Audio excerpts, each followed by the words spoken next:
Tignan nyo naman, it's giving, alam niyo yung vibe sa atin noong makalumang panahon. Bye-bye, nakakatuwa naman. Para sa akin, mas maganda yung airport nila kumpara doon sa Tajikistan. Iba din yung vibes dito kumpara doon sa mga una, no? If ever, kung pupunta kayo dito, nagsasara naman to ng 1 AM.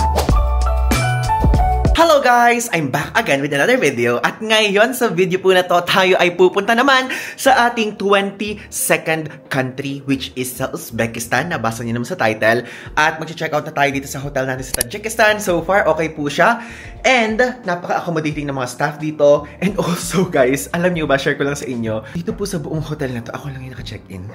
Yes. Tapos nung naglilibot tayo, parang wala akong nakikitang foreigners dito sa mismo Tajikistan. And then explain din naman sa atin na hindi daw kasi season ngayon ng tourists. Usually, ang mga turista ay nagpupunta dito sa Tajikistan kapag ka-summer for hiking purposes, ganyan, trekking purposes. Kasi nga, 93% nga ng mismong land dito sa Tajikistan ay puro mountains, okay? So, yun yung nabanggit ko sa previous vlog. And ngayon, mag-check out na tayo. And meron akong gusto i-share sa inyo. I know, guys, na nakita nyo naman sa previous vlog, hindi nag-i-snow, hindi malamig, ganyan. Tapos ngayon, tignan nyo. Nag-i-snow po. Bakit naman ngayon ka lang nag-i-snow? Kung kailan naman paalis na ako? Saka nagka-snowfall. Like, literally guys, kahapon at nung first day natin dito, walang snow sa kalsada. Ganyan yung parang Baguio vibes lang, ganun. Tapos ngayon, kung kailan tayo alis, saka nag-snowfall. At least, naabutan natin yung snowfall, pero ba't ganun? Snowfall nga gusto ko. Check out na tayo kasi ang flight natin 10 o'clock something and it's already 7:03. Pero napunta na tayo sa airport. Kumain na muna tayo. Meron daw breakfast eh. Saka tayo lang naman yung guest nila ngayon. Tignan nyo, last tingin natin dito sa mismong breakfast buffet. Kaya lang mag-isa nga lang tayo. Pero kapag ka-summer kayo pupunta dito, tapos madaming turista, yan. Itong makikita nyo. Ganda, no? Wow. Tapos ang nakakatuwa dito, tayo lang talaga guys ang pinagluluto nila. Tignan nyo naman. Alam nyo, ang sarap guys nito. Nitong pagkain nila to. Actually, hindi ko alam kung ano tawag sa kanila. Pero ano lang siya. Kung sa pagkain natin, ikukumpara to na parang eggplant na merong breading na egg. Ganon. Nakakatuwa. Masarap siya, promise. Okay guys, ayan. Tignan nyo. Nag-i-snow. Wait, kailangan natin mag-ingat. Baka madulas tayo. Snowfall! Nakakatuwa. At saya. Bye-bye. Bye-bye Hotel de Lavi. Bye-bye. Nakakatuwa naman. Grabe, ang ganda snowfall talaga. Pasensya na, kaligayahan ko yan guys. Kung paulit-ulit ako nagsasabi ng snowfall. Hindi ko siya ina-expect kasi tignan nyo wala rain ang nakalagay pero nag-snowfall. Tapos i-check natin yung mismong Tashkent. Sa Tashkent. Ay! Merong snow sa Tashkent. Oh my God. Yan, makaka-experience din tayo ng snow sa Uzbekistan. Talaga yung rason kung bakit pinili natin yung ganitong travel day. Para sa snow. Tayo ay isang fan ng snow. Guys, alam nyo, kasi ang babait ng staff nila doon sa mismong hotel. So, may natitira pa kasi akong pera nila. Ngayon, ibibigay ko na, nasa kamay ko na, ibibigay ko na lang sa kanila. Parang thank you ganun. Kasi super accommodating nila, tapos mag-isa lang ako. Bibigyan ko sana sila kahit 210 kasi yun lang yung natitira ko.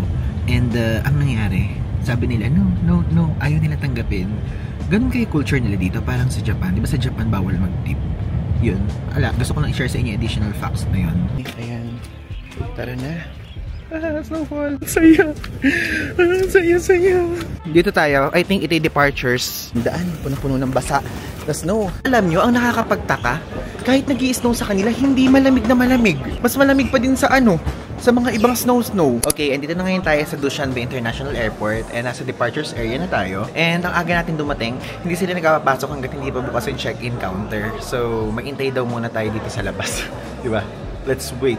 Okay, andito na ngayon tayo sa check-in area.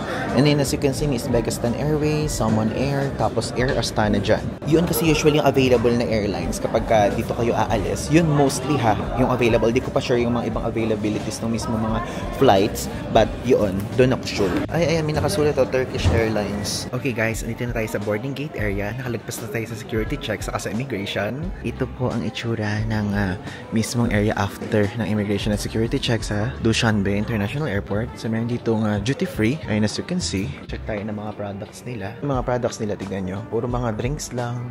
Mga alak, sigarilyo. Tignan nyo, may Baileys, chocolates. Tapos ito, tinikman natin ito. Itong Pringles na ketchup flavor. Masarap naman siya. Ay, ito, para may snack tayo here sa mismong airport. Ito, water and Pringles. Okay guys, boarding na yung flight. And ayan, gusto ko share sa inyo, ito yung sasakyan nating aeroplano. Uzbekistan Airways. Biyahe natin from dito sa Dushanbe hanggang dun sa Tashkent ay 1 hour. And ang presyo ng ticket natin is 5,034 pesos. Okay na rin siya for me. International flight din naman siya. Plus, at least safe. Hindi land borders. Kasi usually, meron ko nakikita mga vlogs. Specifically kay Philviet Buddies, ilalagay ko yung screenshot ng mismo YouTube channel niya. So, kapag nung nag-cross siya ng borders, nawalan siya ng money guys. Yun yung reason din kung bakit ayoko mag-cross ng borders by land. Kaya gusto ko, aeroplano. At least hindi ako mawawalan ng money. Kasi merong case sa kanya, nasa security check, parang ganun or something. Panoorin nyo na lang yung vlogs niya. Is nawalan siya ng USD, ganun. Meron din kasi ako mga dalang USD. So, mamaya, mawalan din ako. So, ang ginawa ko, para safe, ay nag-plane na lang ako. And itong plane naman nating 5,000 plus na to, ay meron na rin itong kasamang maleta. Hindi ko nakalimutan ko kung 25 o 23 kilos. Ilalagay ko na lang dito sa screen together with the price. Update ko na lang kayo kung maganda ba itong mismo Uzbekistan Airways or hindi. Kasi first time ko to. Actually, first time ko din na sa Air Astana. Yung Air Astana, good siya. Itong Uzbekistan Airways, sana good din. Okay guys, so nakasakay na tayo ngayon dito sa airplane. At okay naman pala itong Uzbekistan Airways. And then, as you can see, nag-provide sila ng drinks. Papipiliin kayo kung water, coffee, tea, or juice. So, akin, juice yung kinuha ko. Tignan nyo, mayroong TV. Ayan, as you can see, nagpe-play yung parang video nila. But, mayroong options dyan if ever kung gusto nyo ng map, ganyan. Tapos may sabitan dito. Ayan. Grabe guys, I'm so excited sa mga mangyayari ngayon. And mamaya i-explain ko sa inyo kung paano kumuha ng e-visa papunta doon sa mismo Uzbekistan. Kasi tayo po, hindi tayo visa-free. Yung Kazakhstan, visa-free siya sa mga Philippine passport holders. Tapos, yung mismong Tajikistan, visa-free din. Pero yung Uzbekistan hindi. E-visa yun.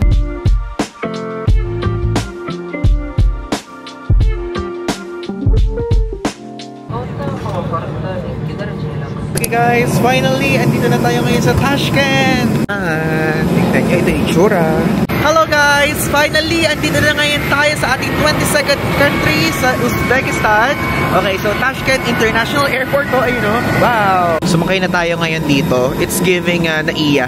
Diyan tayo sumakay, Uzbekistan Airways. Okay, we're done dun sa mismo immigration part at ngayon andito na ngayon tayo sa baggage claim area. At itong itsura dito may nakalagay na Uzbekistan Airways, the wings of Central Asia. So siguro yun yung pinakamalaking airline dito sa mismong region na to. As you can see, meron dyang mga baggage belt area, mga carousel, ganyan. Tapos dito, may mga bilihan ng SIM card. So, para sa akin, mas maganda yung airport nila kumpara doon sa Tajikistan. And dito ay pwede na kayo bumili right here or pwede din namang online. If ever kung nakalimutan niyo yung episode 1 natin sa Kazakhstan, bumili po tayo ng SIM card online sa trip.com. And yung SIM card na bilhin natin doon, valid din dito sa Uzbekistan. Dahil for Central Asia, yung mismong SIM card na yun, valid for 20 days siya. So, yung link ilalagay ko na lang sa ibaba.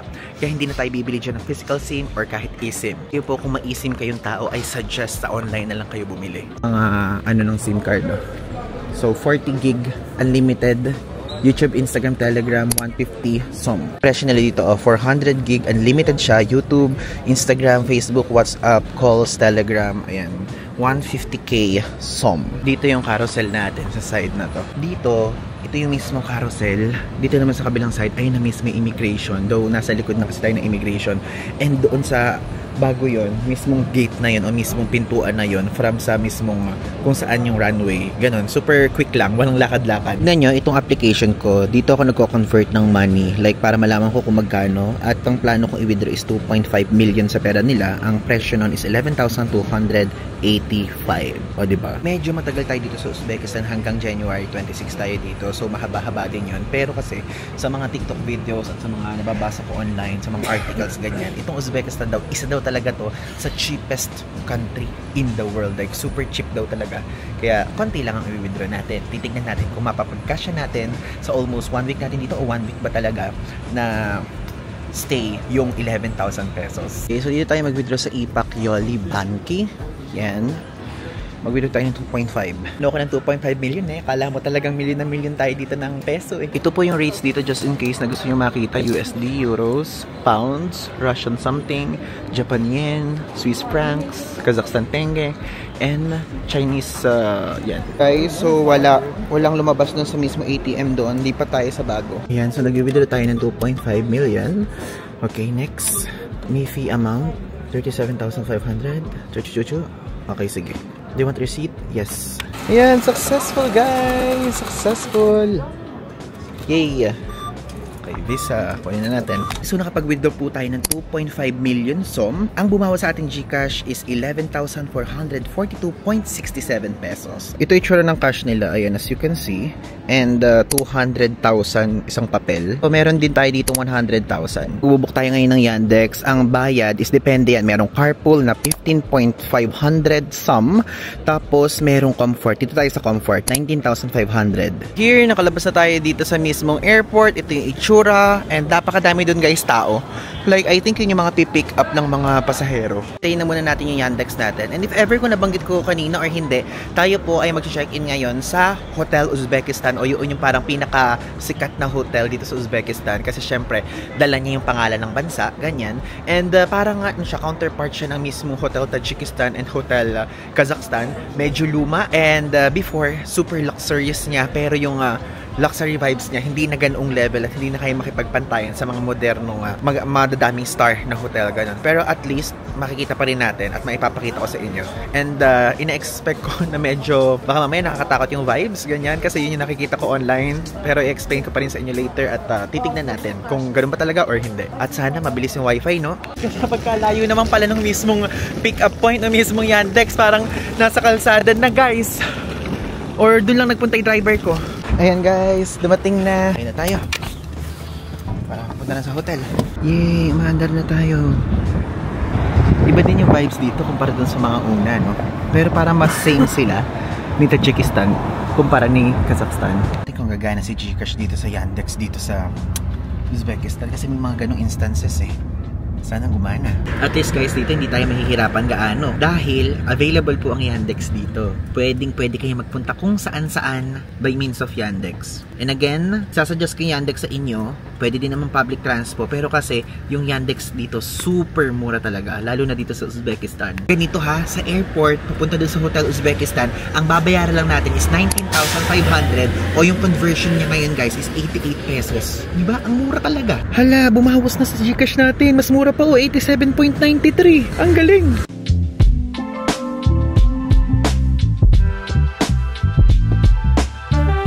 Okay, so we're here na sa Hotel Uzbekistan and grabe. Tignan nyo, halatang luma siya talagang hotel, guys. Wait, ito yung pinakataas. Daw papakita ko yan sa inyo pamaya-maya, okay? Tignan nyo naman, it's giving, alam niyo yung vibe sa atin noong makalumang panahon sa Pilipinas. Parang ganyan yung mga dingding, oh. Kaya nga natin dumating dito sa Uzbekistan, 12:44 PM pa lang. Usually 2 PM yung mismong check-in. Pala siya sa Hotel Kazakhstan, guys. Based sa kung ano yung nakikita ko ngayon. Paano ba pumasok? Ayan. Maganda ba? Sabi nga nila, don't judge the book by its cover. Oh my God, ang ganda! Ang ganda! Ang galing, ang ganda! Ito yung reception. Wow! Okay, so andito na tayo. And I think mayroon namang wifi kasi nakalagay dito. Ayan, may na wifi. Hotel Luzbi. Diba? Guys, meron kasamang breakfast buffet yung check-in natin. Your room number 1216 on the 12th floor. Okay. And if you need something, call 4040. 4040? Yeah. 4040? Yeah. Okay. Ito yung mismong reception. Tapos dito daw yung breakfast buffet area. Like sa first floor lang. Tapos dito naman yung mismong elevator. And dyan meron siyang bar. Tara na, magpunta na tayo. Ang bilis naman natin nakapag-check-in. Guys, dapat ini-impose yung kasabihang ano eh. Don't judge the book by its cover. Kasi maganda talaga siya. Like ang energy. Ayun, natigan nyo. So, 12th floor tayo. 12th floor. Taas natin, ha? Oh, di ba walang kaluma-lumang tignan? Or epekto lang yan ng renovation? So excited na i-room tour kayo. And isama din sa vlog natin yung breakfast buffet vlog. Para, you know, para updated kayo. Ito, yung hallway, medyo luma nga siya. Ayan. Bluefin Group. Ay, ang galing may kumpanya dito. Saan yung room sa ito? Oo nga, medyo luma nga, guys. Ng renovation yung sinasabi ko. Ayan. Tama lang yung ine-expect natin. Baka naman mamaya marinig tayong batang tumatawa dito sa madaling araw. Bakit alang 16? Naliligo ba? Bakit alay room number ko? At least hindi lang ako kayo naka-check-in kasi may naririnig ako mga nagsasalitang mga tao. Tao nga pa. Tayo. Tabi mismo ng pintuan natin. Nakakatakot naman. Okay. It's good. Okay naman ang itsura. Ibang vibe, no? Tama. Motivate natin yung self natin. Ito guys, mag-quick room tour na tayo. So, ayan yung pintuan. Wait, wala bang ilaw? Ayan, may ilaw naman pala. Ano to? Wait, di ko alam yan. Okay, so dito, ano to? Ay, ito may ganon. So, ayan. May sabitan dyan, guys. So, inilak ko na yan. And meron ditong mirror. Ayan. Tapos, dito po ay merong luggage rack yan. Tapos, ito yung mismong mismong lampshade. Lampshade yan ni Jose Rizal, guys. Tapos, dyan, meron dyan TV, merong water. I think ito refrigerator. O, diba? Tama. Ito, CR. Oh. Ay, wow. Yung CR, ano? Okay din. CR yan ni Andres Bonifacio. Man, guys, yung upuan. Tapos, ito yung mismong higaan. Super quick lang. Tapos, ito yung mismong aparador. Oh, may kumatok dito mamayang gabi. Ay, ako. Ay, may gumagalaw. Ayan. Tapos, ito yung heater. Napakainit. Hindi ba pwedeng gawing gawing aircon? Pwede bang aircon to? Ayoko niyan. Aircon gusto ko, guys. Paano ba ito gawing aircon? Tapos, ko itong mismong bintana. Ito yung itsura.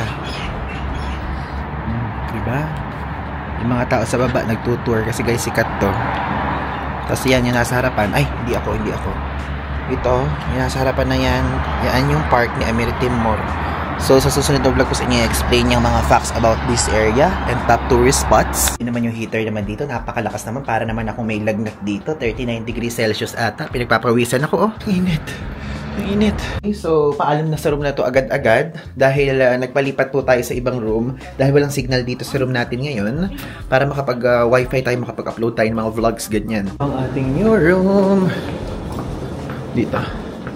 Yan. Much bigger yung ipinalit sa atin and mas gusto ko to. Okay, so mas gusto ko yung cot. Tignan nyo. Ito yung mismong TV, upuan, cabinet, luggage rack, ayan yung kama, bintana, dalawa. Tapos ito, mas maganda yung cut ng mismong toilet. Okay, so for me, mas comfy na ako dito kumpara dun sa kanina, guys. Mas maganda siya. Okay, ngayon samahan niyo ako. Kumain na muna tayo.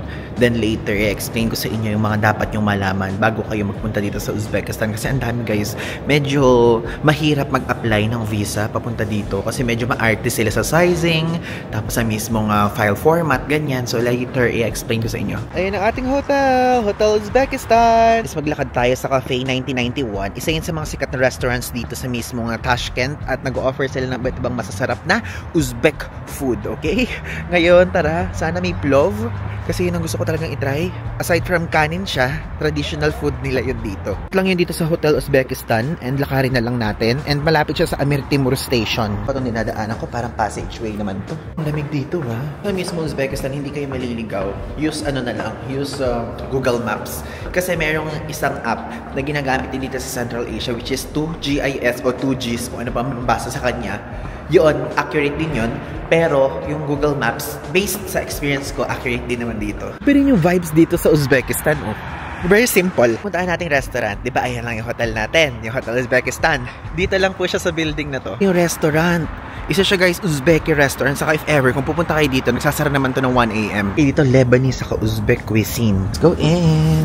Okay, so, andito na tayo ngayon. And ang ganda dito, guys, sa place na to, as you can see. And may binigay sa ating menu for food. Tapos may menu for drinks. Like mga cocktails, mga liquor, gano'n. Ito na muna kung ano yung Tignan nyo kung gano'n kadaming menu para siya libro. Tikman natin. Number 1 na gusto ko dito, plov, guys, eh. Yun na talagang gusto kong orderin. And yung the rest, titignan na lang natin kakaiba. Umorder tayo ng dalawa para matry natin. At para, if ever kung pupunta kayo dito, masubukan nyo. Kasi, ano to top rated to sa TripAdvisor. Tapos sa Google Maps is madami siyang magandang reviews. Yung price, tignan nyo nakalagay, national cuisine. So, starters, merong lamb lard. Ayan, 60,000 som. And hindi yan yung gusto natin. Ito naman yung presyo ng salad. Diba? Ang mura lang niya. Umorder tayo nito kasi di pa natin natitikman tong somsa. So, based sa kanyang itsura, para siya, guys, empanada. So, mayroong somsa, vegetables, pumpkin, lamb, beef, and greens. And isang piraso, 15,000 som, 20,000 som, diba? Meron din silang soup. Ayan o. Ayun naman yung description. May mastava, shurpa, mashkurda, ayan, Ayun yung prices. Pause nyo na lang. Tapos ito itsura. Tignan yung mukhang bulalo. Ay, itong pilaf na to. Sikat tong pilaf eh. Order ba tayo? National dish with lamb, rice, red and yellow, carrots, raisins, chickpeas, tapos quail eggs. Hindi ko pala naipakita kanina pero umorder po tayo ng isang festive pilaf and isang somsa with beef. And national dish nila yun. Naka-part dun sa national cuisine nila, national dish options nila. Hindi yung mismo official. Sinasabi ko lang sa inyo to make it clear. And ipapakita ko sa inyo kung ano itsura niya. May rice yun. Finally, rice again. Hey guys, so ito yung itsura ng somsa. Hindi pala siya mukhang empanada. Yung empanada, mga ibang dapat orderin. Pero ito, ang in-order ko, mukha siyang masarap. So, nakita ko kinakamay nila ng kabilang table. Sa kamay natin. Ganyan ba?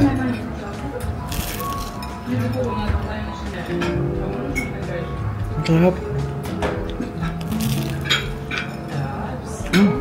Sarap. Yung paligid, para siyang balat ng hopya. Pero yung medyo matigas na hopya. Tapos yung loob, para siyang Shanghai. Tapos ito, masarap tong sauce. Medyo pula siya pero garlicky.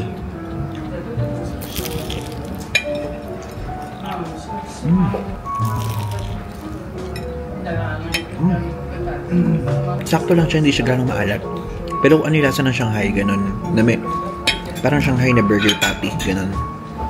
In between.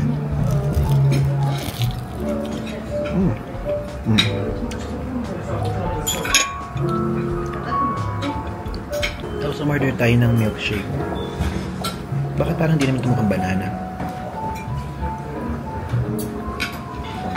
Banana milkshake. Sarap. Next, magkakaroon yellow eh. Ito po ang ating pilaf. O, diba? Meron dyan mga meat, meron quail eggs, merong mga parang raisins, ganyan, and nuts. Alam niyo ba kanina, sumasakit yung ulo ko habang binabasa ko yung menu, hinahanap ko yung clove. Like, nakailan akong ganun. Nakailan akong page na tingin sa pages kung asan yung clove. Pero alam niyo ba, ang pilaf nga pala, clove nga pala sa kanila yon. So, ito po yun. Okay? Ngayon, let's eat. Let's taste it.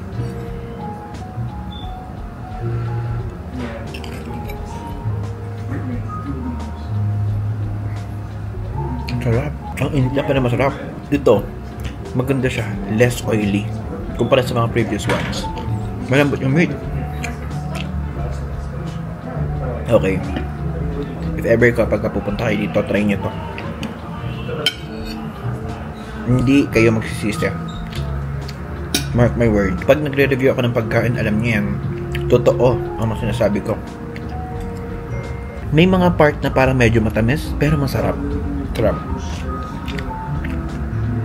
Rate ko to ng 9 out of 10.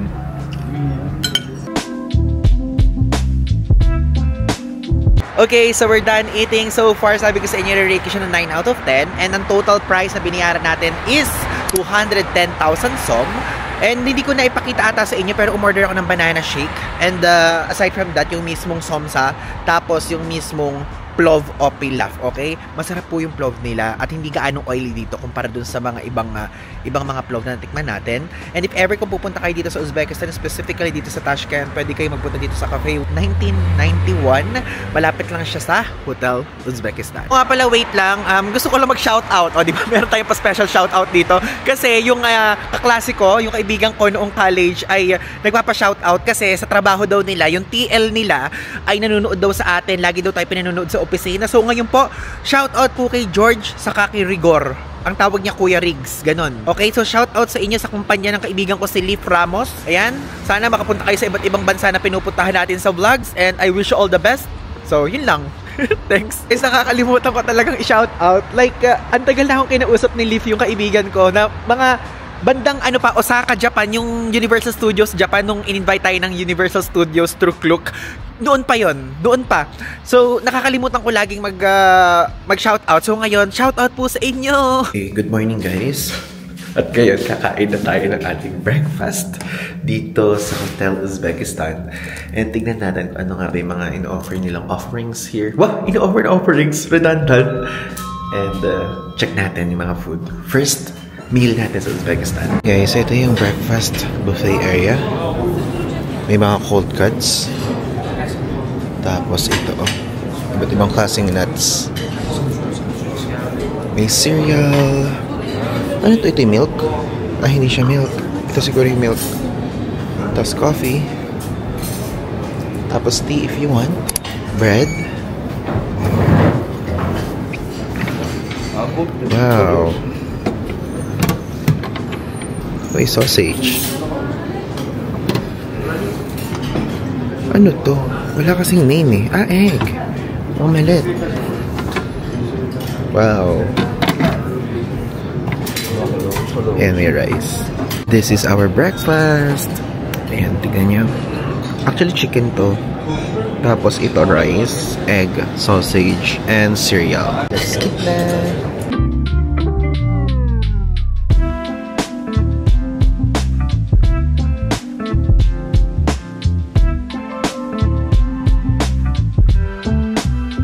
Hello guys! Nakabalik na tayo ngayon dito sa ating hotel room at ngayon gusto ko na sabihin sa inyo lahat ng mga kailangan yung malaman kapag ka pupunta kayo dito sa Uzbekistan.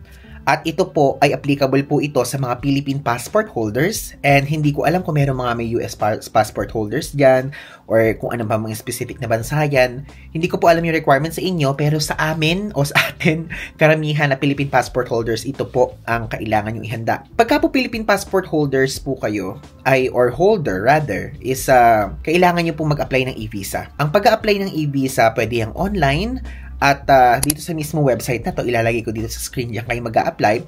Super dali lang talaga and wala namang gaano kahirap-hirap ang proseso ng pag-a-apply diyan. Kaya lang, meron kasing specifics na kailangan. Okay, Ivan, ano yun? So, ilalagay ko dito yung mga requirements sa mismong screen. Ayan, ilalagay ko dyan lahat ng mga kailangan yung i-submit dyan sa mismo website. And aside from that, yung mismong specific something. So, doon po sa pagpapasa, mayroong size, na specific size din na kailangan. So, ilalagay ko dito din sa screen. And, nung ina-upload ko na yung mismong file ko, medyo maselan siya. Like, yung pinaka-raw na mismong file, hindi yun tinatanggap ng mismong system. At ngayon, ang nangyari ay nag-install ako ng application sa Android phone ko and wala siya sa iPhone, okay? Nag-install ako ng application sa Android phone. Ilalagay ko dito sa screen din yung mismong name and yung link ilalagay ko dyan din sa ibaba ng sa video description. Itong technique na to, natutunan ko to kay Kenneth Lim. So, ilalagay ko din dito yung kanyang YouTube channel if ever kung gusto nyo malaman kung paano din siya nag-apply. Kinuha ko yun. Kinuha ko yung ano na yun. Inadapt ko yung mismong tinuro niya. And, okay naman siya, kaya lang, medyo malaki pa rin yung size ng mismong photo ko. So, medyo malaki pa rin yung size niya. Kaya, kumbaga, hindi pa rin sa akin umepekto yung proseso na merong Android app lang. Pero, aside from dun sa application, may ginamit pa ako na isa, pero website naman. Doon sa application, na nakalagay dyan sa description kung ano application yon, doon inilagay ko doon yung mismong file, tapos kung anong visa, ilalagay mo doon, and okay na. Tapos nakuha ko na yung mismong file. Ang ginawa ko, in-airdrop ko siya sa mismong laptop o sa MacBook ko po.